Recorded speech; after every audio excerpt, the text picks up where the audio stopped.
রাজশাহীতে রিকশায় থাকা এক ব্যক্তির চোখে মরিচের গুঁড়া ছিটিয়ে 10.5 লাখ টাকা ছিনতাইয়ের ঘটনায় জড়িত রিকশা চালক মাসুমকে গ্রেপ্তার করেছে পুলিশ। সোমবার রাতে নওগাঁর মান্দা থেকে তাকে গ্রেপ্তার করা হয়। মাসুম ঘটনার সাথে জড়িত থাকার কথা স্বীকার করেছেন। গ্রেপ্তারের পর তার দেয়া তথ্যে ছিনতাইকারীদের গ্রেপ্তার ও টাকা উদ্ধারে অভিযান চালানো হচ্ছে। বান্ডেল থাকলে প্রতি সেনমানিতে টাকা বাঁচবে। বিকাশ সেনমানি বান্ডেল কিনে জিতুন প্রতি লেনদেনে। রোববার মহাজনের বাসা থেকে 12 লাখ টাকা নিয়ে রিকশা করে দোকানে যাচ্ছিলেন কর্মচারী দিলীপ কুমার।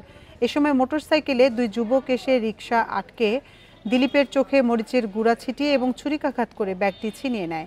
এ সময় 2.5 লাখ টাকা রাস্তায় পড়ে গেলেও মূল ব্যাগটি নিয়ে পালিয়ে যায় ছিনতাইকারীরা।